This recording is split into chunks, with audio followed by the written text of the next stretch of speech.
Diabetes is costing America $400 billion this year. It is a devastating disease. It's unbelievably expensive. Capitalism does not work in food production, and capitalism does not work in pharmaceutical development. The minute you make disease profitable, well, then you make disease profitable. George Carlin said this really well. A conspiracy doesn't require 2 or 3 evil people to get into a room and make plans together. It just requires them to have convergent interests. We have to recognize that our bodies were built to a particular design specification to survive the African savanna. So if we can learn those types of things from our ancestral past and we can combine them with the incredible advancements that are coming, we can create unbelievable lives. Yes, there may be trouble ahead, but if we do it with consciousness, we can have the most incredible future ever. You have found that when you're trying to advertise this book and some of your ideas, your ads are getting censored. When you start getting like shadow banned or any of those kind of things, you naturally become a little paranoid. I do like the old quote of just because you're paranoid doesn't mean they're not plotting against you. One of the issues with writing a book like this is I'm not a doctor, but in this case things changed because a doctor contacted me. He went through one of our 90-day programs and he said, nobody ever talked to me about food and metabolism.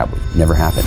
What do you see for us as a species going forward? Well, you know, there's that song, there may be trouble ahead. I think we're headed for trouble, but we're also headed for the greatest opportunity, and it's always like that. The adults that are listening, if this is resonating a bit, what are some of the things they can do? What we want to do is take an approach that says, I am going to take care of my body's needs. It's food, it's sleep, it's sunlight, it's breathing. Those are the things that it's all built upon. And when you've started to get that balance correct, you're incredibly robust.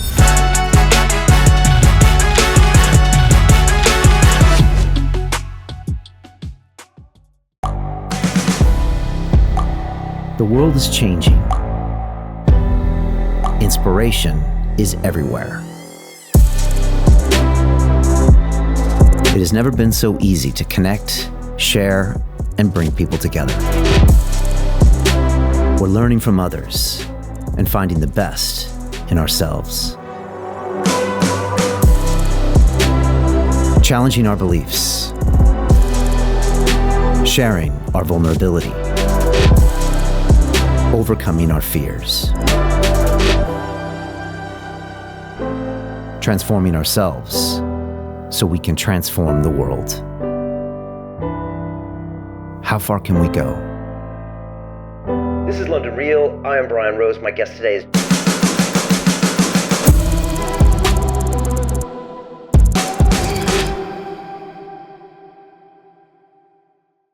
This is London Real. I am Brian Rose. My guest today is Edmeades, the health coach, business speaker, and author. You are a leading authority in the study of behavioral change dynamics and have shared the stage with names like Sir Richard Branson and President Bill Clinton. Your latest book, Post-Diabetic, explores the realities of those suffering with diabetes and the dangerous influence of big food manufacturers. You then break down a clear method for reversing pre-diabetes and type 2 diabetes. Ultimately, you believe that by adopting a lifestyle that mimics the seasonal cycles of our ancestors, people can improve their overall health. Eric, welcome to London Real. Thanks for having me. It's great having you. I think we jump right in here, and I'm going to start with a quote that you have said that maybe ruffled a lot of feathers in a lot of places. And you have said that, quote, type 2 diabetes is optional and in most cases reversible. This means that if you don't have to get it, no matter which relatives of yours might have had it, and it means that if you do have it, you don't have to, end quote. As we hear that, the shockwaves go over big pharma, big food, big media, big government. Why is that such a dangerous thing to say in this day and age? Managing diabetes is incredibly profitable. You know, managing it works really well. In fact, as an example, I don't know if you had the experience yet. I'm sure that as you cross through the 40s and suddenly menus look a little harder to read, and you need those glasses, right? And well, the FDA approved recently an eye drop, apparently, that you can drop in your eye, and for about 8 hours, you don't need your reading glasses. It softens the lens and so on. But you have to take it daily, and I can't help but wonder how much of the developmental budget for that eye drop was designed to make it daily rather than, say, monthly or permanent. Now, I know it's a little bit jaded, but the truth of the matter is that the guy who discovered the principle of exogenous insulin and then how to synthesize insulin, Banting, he sold the patent for that to the University of Toronto for $1 because he believed that insulin was a right. He believed that people who needed it had the right to it and it shouldn't become a big profit center. And somewhere between that transaction and today, it got lost in translation. Wow. And so diabetes is probably one of the biggest ailments that requires that regular medication, which is what makes a lot of money for a lot of people. It's probably that and blood thinners and statins that is what profits this massive industry. And like you said, that regular use of that is something that we should always be suspicious of, maybe for health reasons, but also for this profit reason. Yeah, I think that the profit reason is a big part of it. And then I think there's also a human problem, and that is that humans very often want they often want the easy path or the shortcut. And so, if you can imagine, if I'm your GP and I sit down with you and I look, Brian, you're pre-diabetic now, and what you're going to need to do is give up some of your favorite foods. You're going to have to start doing some exercise you don't really want to have to do, or I can just give you these pills. So people also have to take a little bit of personal responsibility about, opting for shortcuts, because shortcuts come with costs.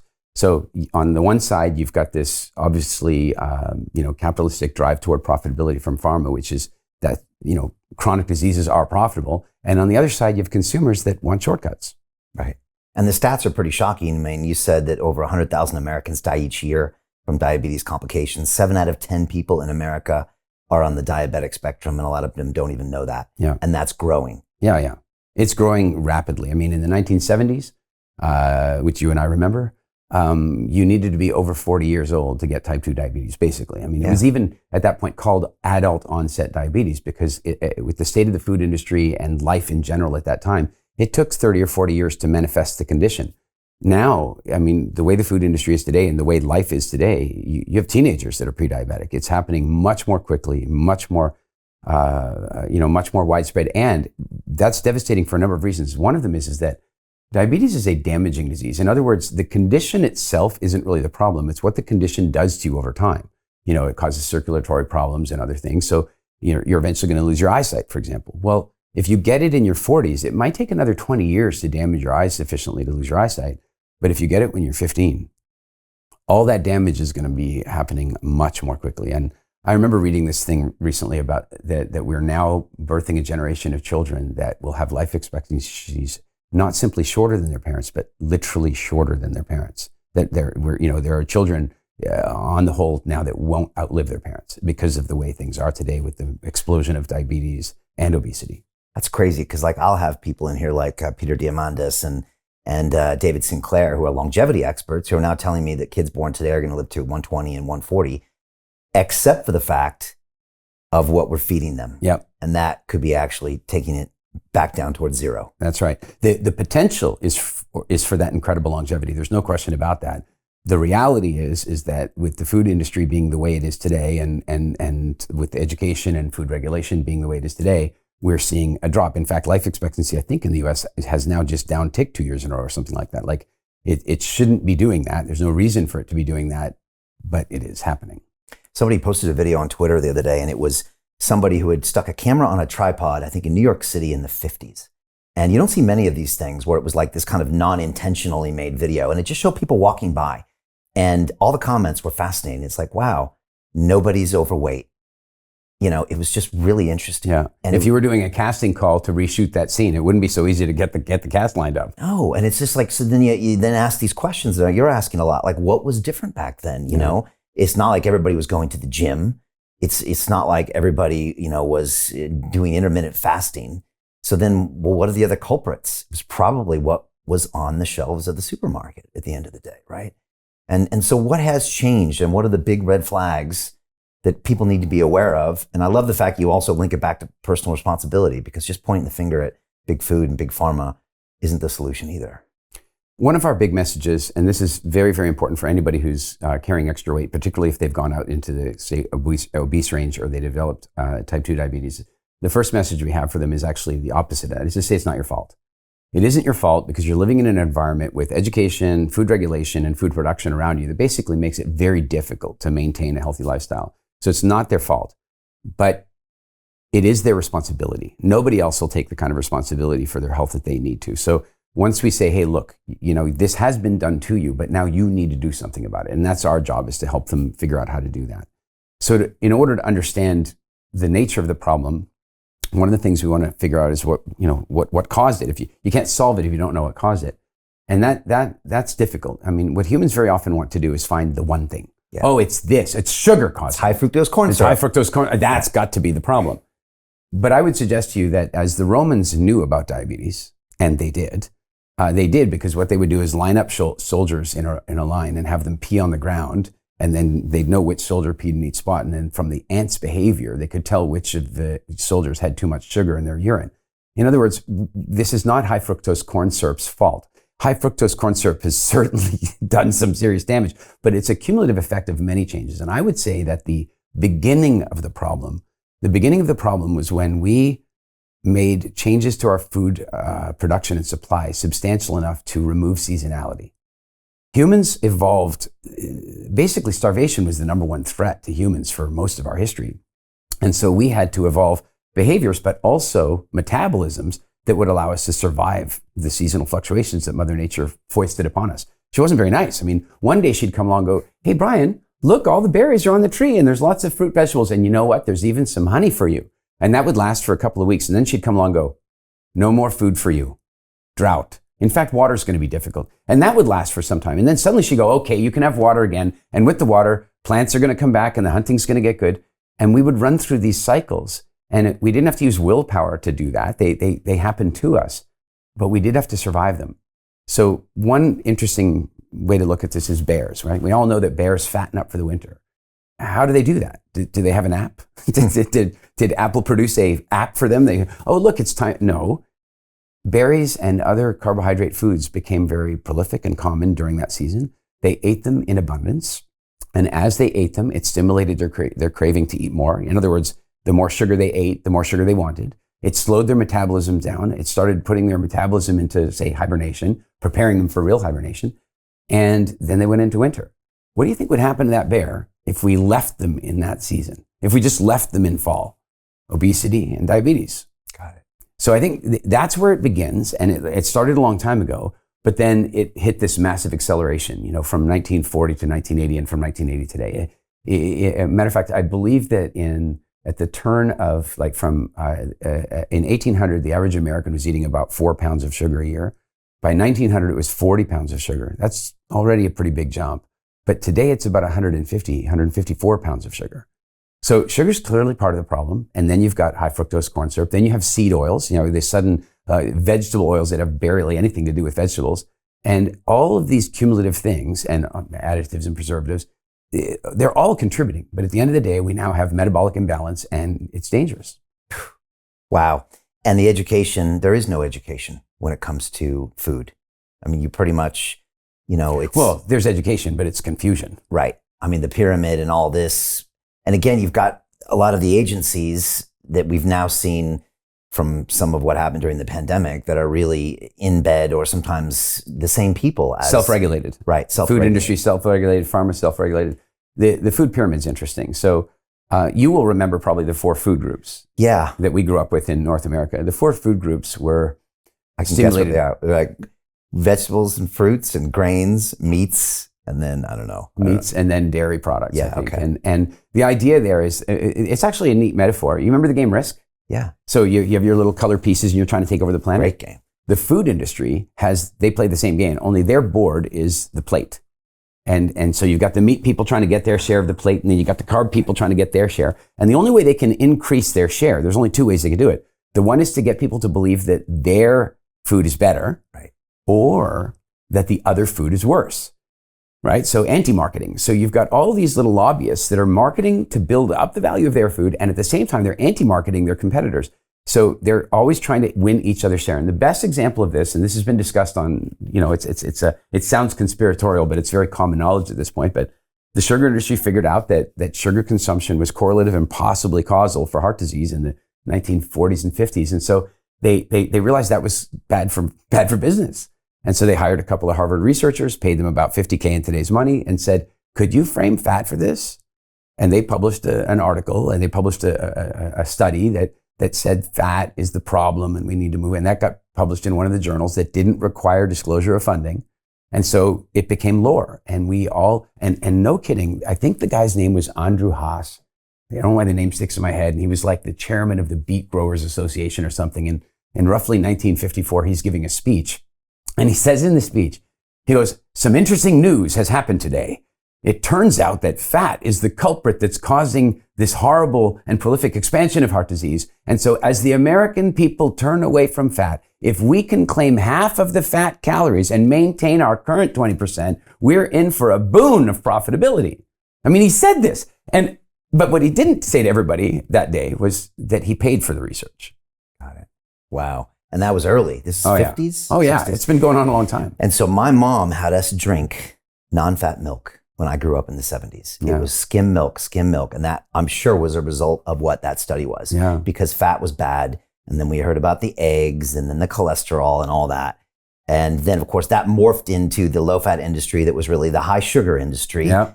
And we went through this whole cycle back when there was no internet and there was no way to put out any alternative media. And it worked. Yeah. I mean, eggs are such a good one because right here in this country, the Daily Mail, I mean, what an incredible publication. It's one of the biggest global publications. It is now, massively read.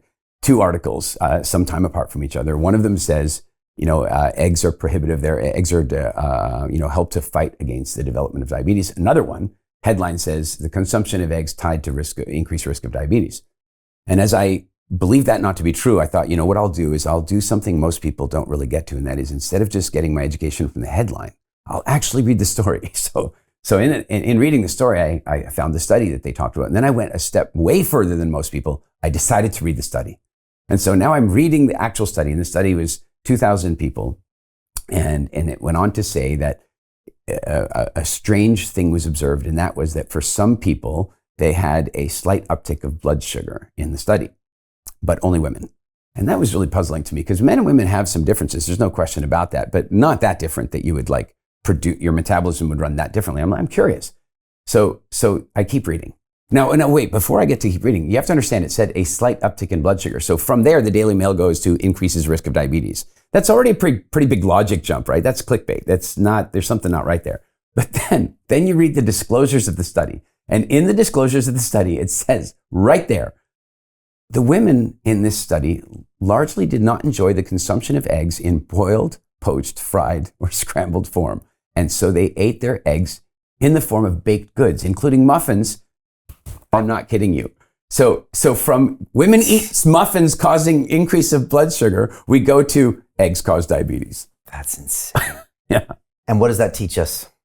Well, I think I saw Denzel Washington say this the other day. He goes, if you don't read the news, you're not informed. And if you do read the news, you're misinformed.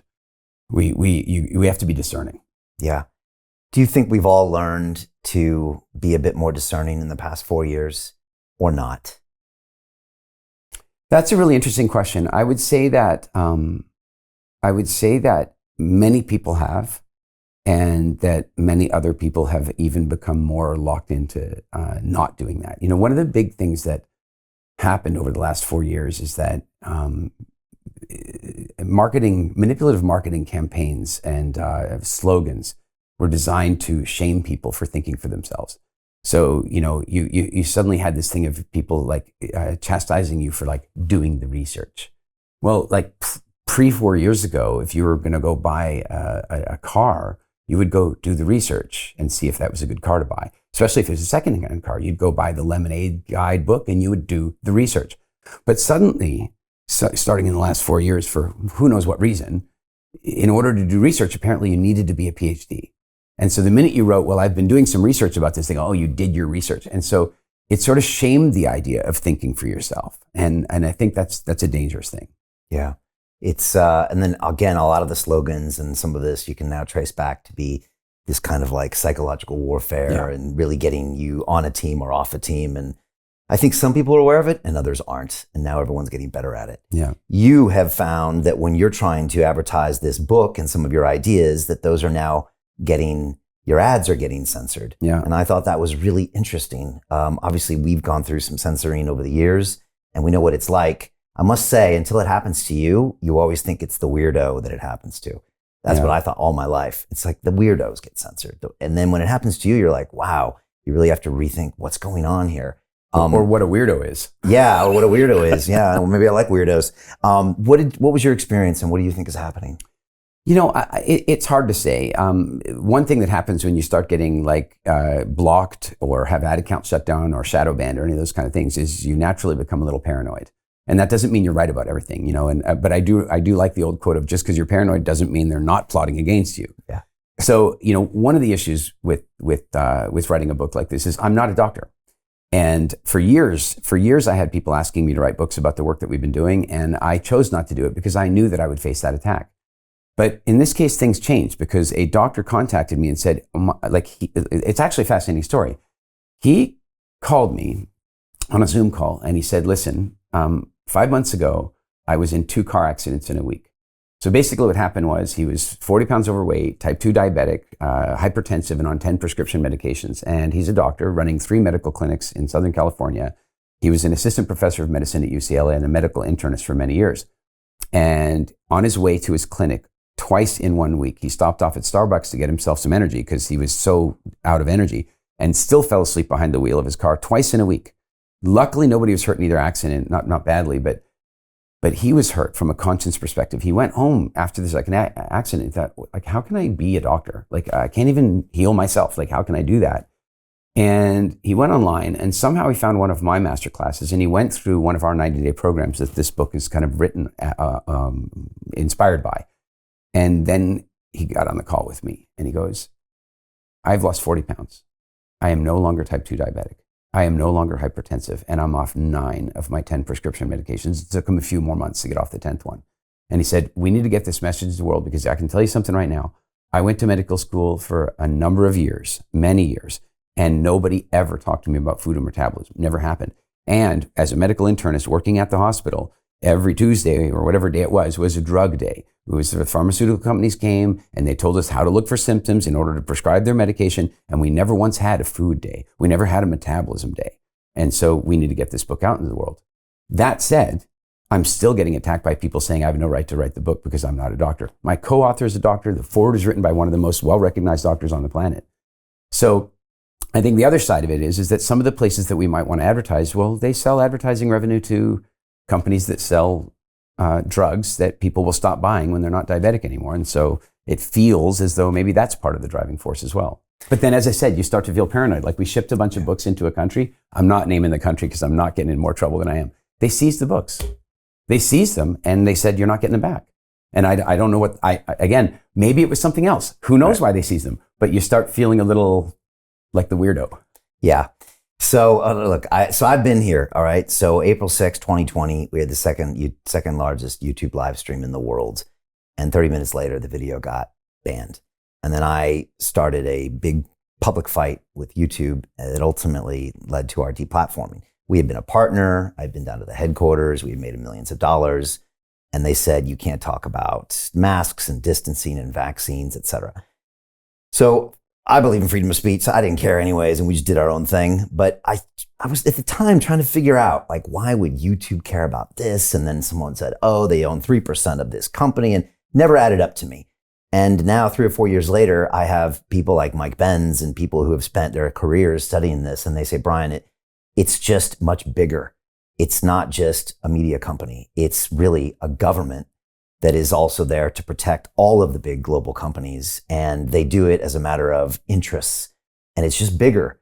And I'm wondering if you think that is possibly going on here, because food is big and pharma is big and banking is big and media is big. And the government ultimately is looking out for the interests of these companies. Is it bigger than just, oh, this company is doing this thing? I think George Carlin said this really well. He said that a conspiracy doesn't require 2 or 3 evil people to get into a room and make plans together. It just requires them to have convergent interests. And so you could take the position that government is protecting these large corporate entities and that's part of what's going on. Or you could look at it the other way, that those large corporate entities have their tentacles so deeply into the government that they're protecting the government the way they want it to be. And so it's, again, the sort of George Carlin idea is that there's a capitalist. Look, I'm a capitalist. I don't believe that there's a better system of value exchange currently. Maybe one day there will, but I don't think there is. But capitalism does not work in food production.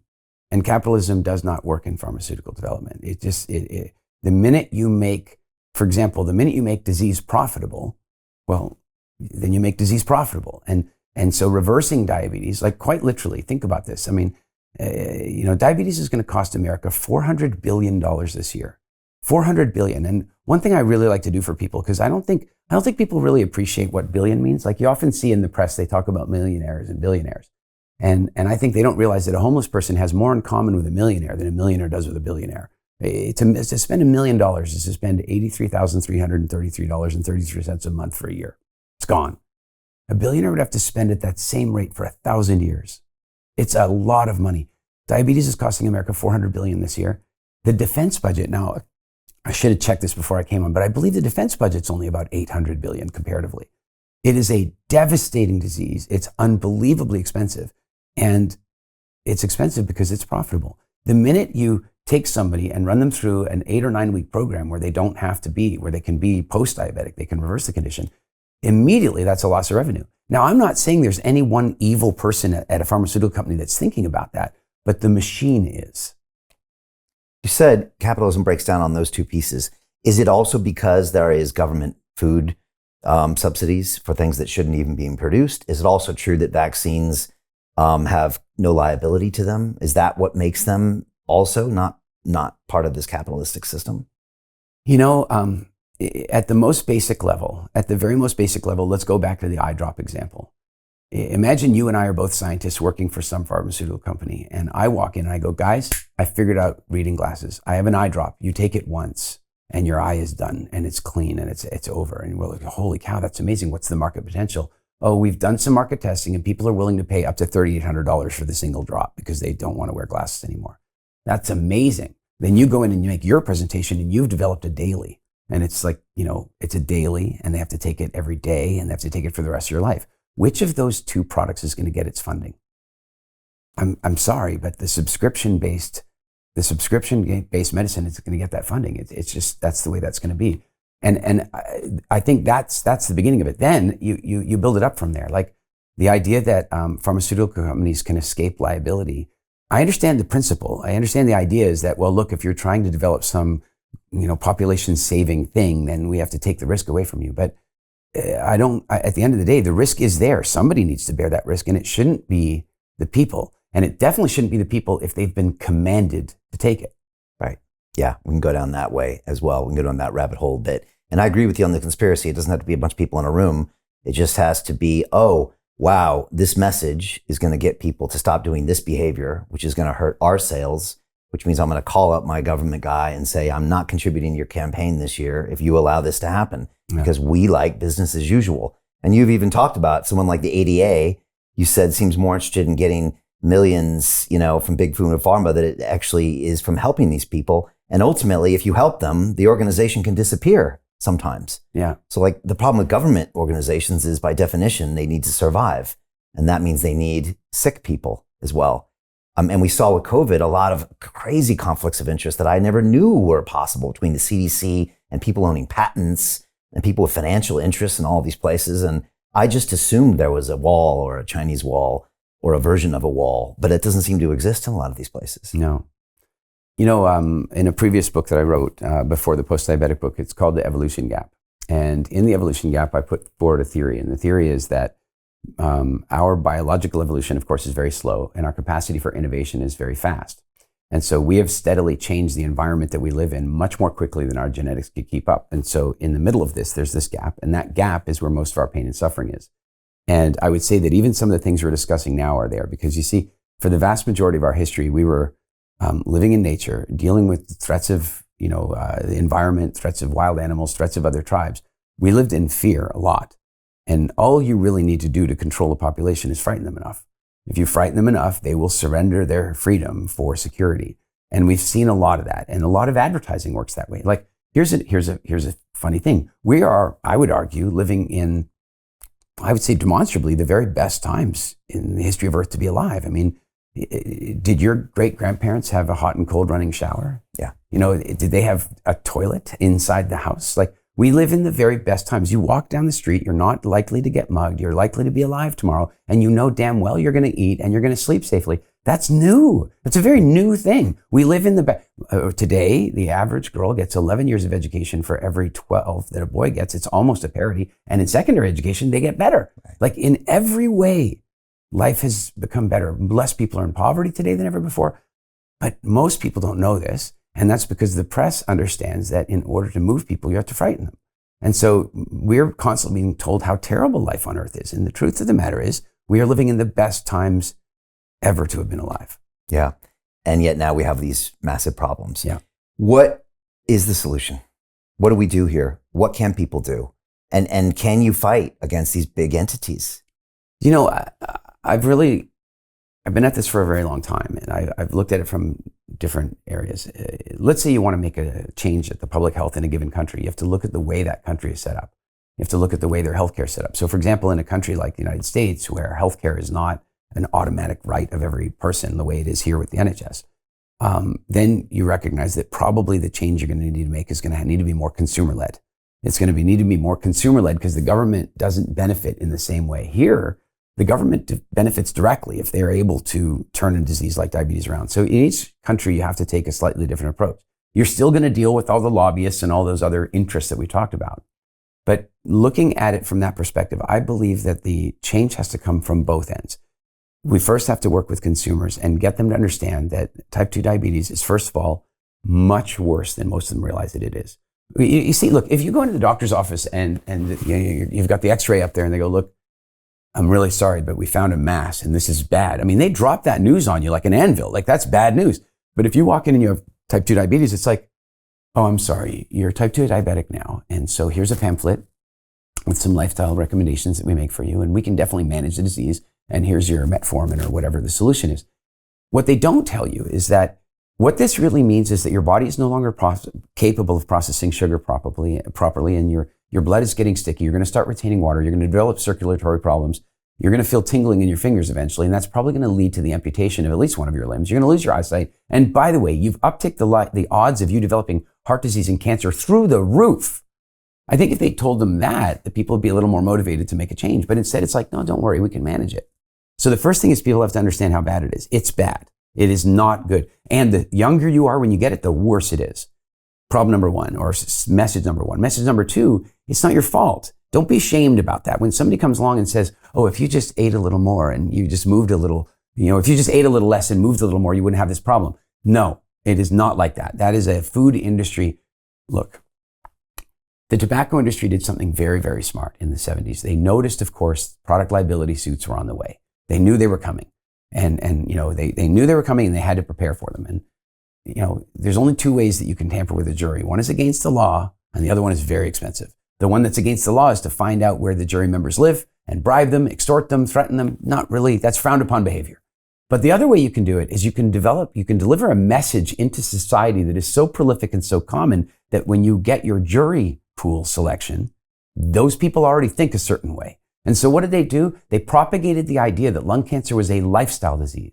And by calling it a lifestyle disease, the jury was predisposed to blame the consumer immediately. Like, oh, it's a lifestyle disease. And guess what? For the first 10 or 15 years of those product liability cases, mostly tobacco won.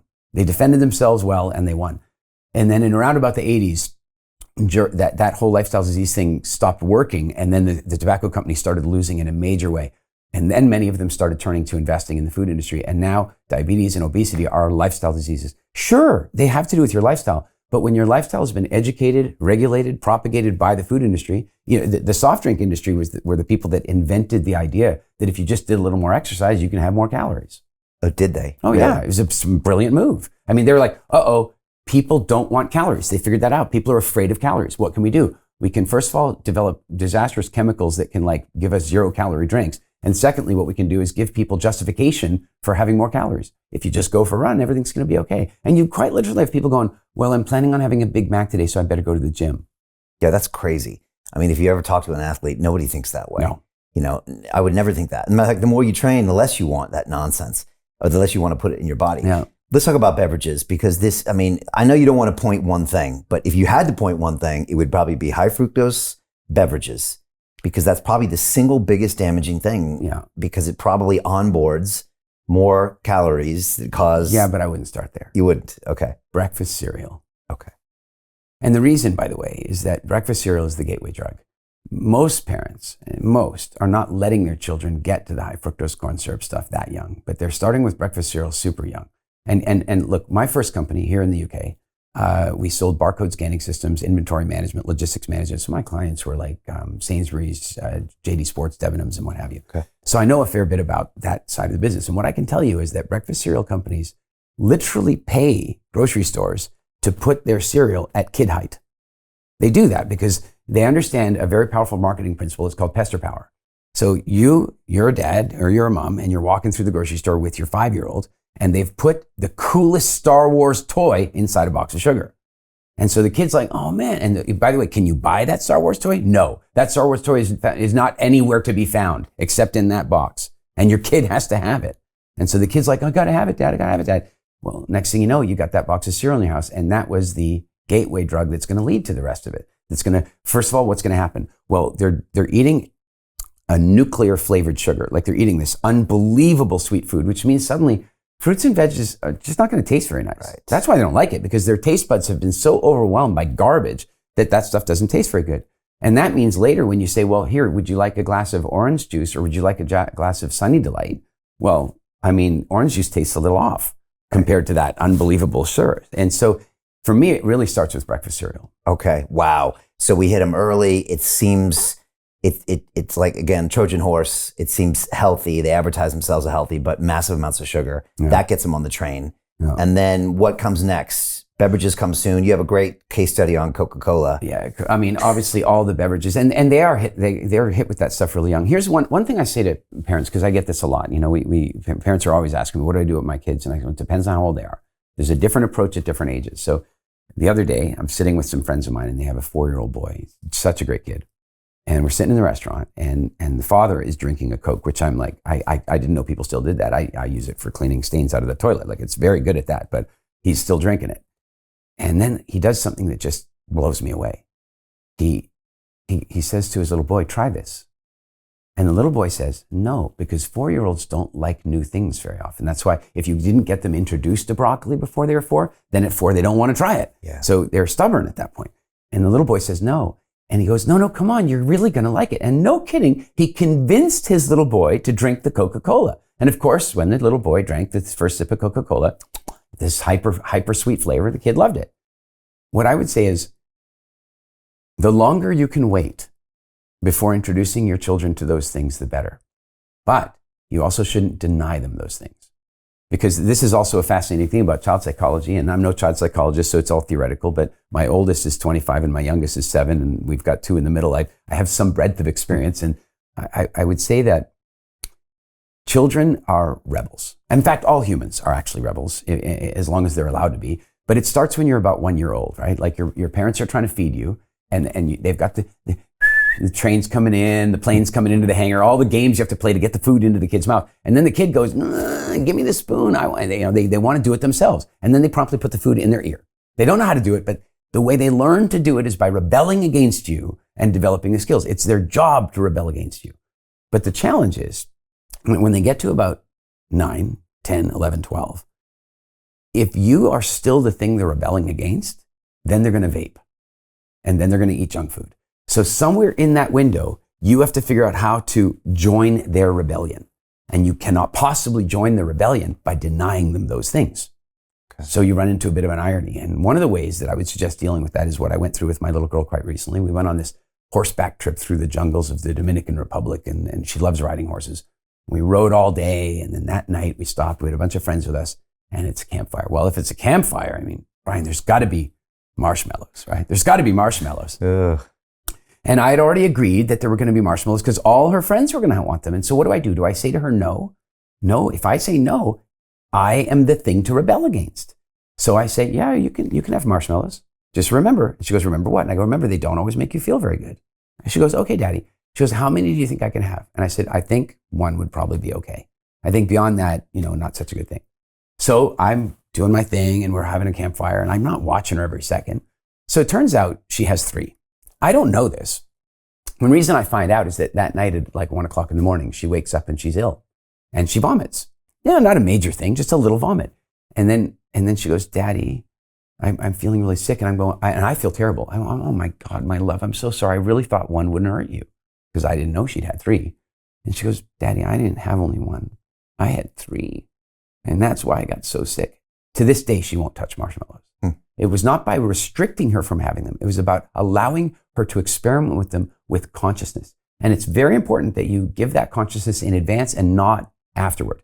If another great example, children often have temper tantrums an hour and a half after sugar. Give them a Sunny Delight or a Coca-Cola or whatever the thing is, and then they spike their blood sugar and they produce all this insulin, and then they have a blood sugar crash, and then they become moody and temperamental and difficult. And this is not restricted just to children. But if you do this with a child and they go to a party and they eat lots of cake and ice cream and they eat all that stuff, then they have this crash. If you now say, oh, it was the cake and ice cream, that will not work. Right. That will not work. They won't believe you. They won't work. But if you predict it, hey, listen, you're going to the party. I know they're going to give you cake and ice cream and stuff. There's just one thing I want to remind you about that is that sometimes after that stuff, you have a bit of a meltdown. And I just want to remind you. So you can have it if you want, but remember that does happen sometimes. Miraculously, an hour and a half later, when they start having a temper tantrum, and you don't say anything. You don't say anything because if you say something, it's an I told you so. You just kind of let them have it. And then no kidding, at some point your child will look up and go, Daddy, it was the cake and ice cream, wasn't it? And the next time they go to a party, they will think twice. Wow. Talk to me about these rituals that we've now combined with sugar. I think it's important to talk about them because I don't think people realize we're in them. Birthday party, here's a bunch of cake and ice cream. Halloween, here's some candy. Campfire, forgot about that one. Marshmallow. I mean, again, these places have inserted themselves into our rituals. Champagne's another one. Celebrate, pop a bottle of champagne. Yeah, another great idea. But talk to me about those and how people can recognize them and then choose if they want to participate in that narrative or not. Because most of the times we don't even get a choice. Let's first talk about why they do it. Sugar, we have an evolutionary response to sugar, and that is that when we eat some sugar, our body deduces from that we're in the season of autumn and that the next season is food deprivation of winter. So the minute we eat a little bit of sugar, the body goes, oh crap, winter's coming, and it stimulates your appetite. So eating a little bit of sugar makes you hungry. That's why somebody can go to a beautiful restaurant, eat the bread, have the pasta, and still have dessert. Meanwhile, somebody else goes to a steak restaurant, doesn't eat the bread, has a steak and broccoli. They don't order dessert. They're satiated. Carbohydrates stimulate appetite. I'm not saying it's a bad thing. I'm just saying it's a thing. So the food industry has figured that out. And so they are now wanting to put sugar in everything that they can because by adding sugar to it, it stimulates your appetite. So it's a deep manipulation that starts there. So then let's talk about your direct question, and that is how they're doing it. They hijack emotional states and holidays. They've learned how to sponsor certain emotional states, and they've learned how to sponsor certain family rituals, celebrations, and holidays. A really fascinating example of this is Easter.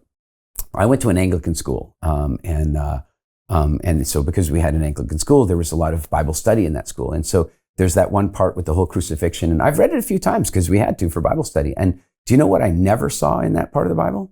Chocolate. I've looked. It's not there. It's not there at all. No chocolate eggs? They didn't look for them. They weren't there. But today, you quite literally have people that cannot feel Easter unless they have chocolate.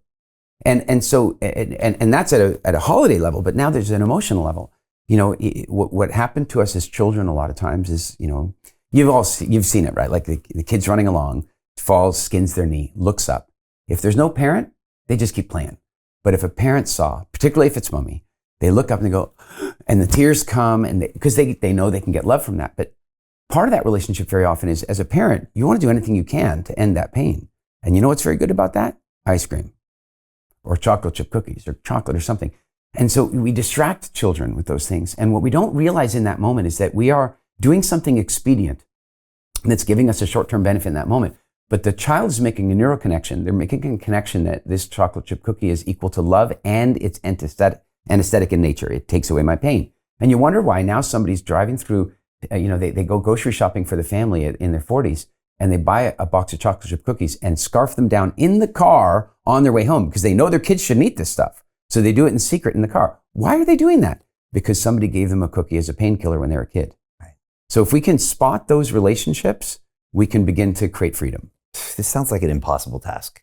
I'm sure you'll hear that a lot. Yeah, but it is not impossible. I know that it isn't because we've done it for hundreds of thousands of people. Like it absolutely works. And let me give you another one that I think you'll love this. And it's so, okay.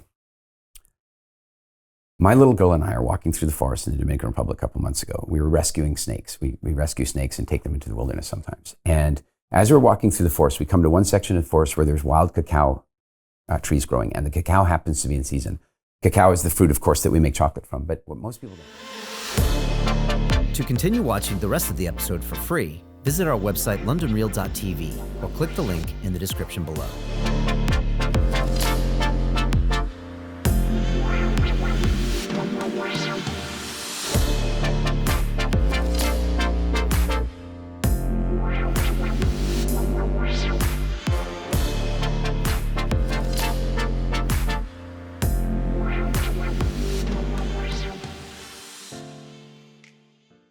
So Jim Rickards has just recorded a video that's not available to anyone in the public, and he's going to be talking about how this upcoming recession is going to be fast, it's going to be bloody, it's going to be nasty. But at the same time, he's going to show you how you can position yourself to profit from all of this chaos.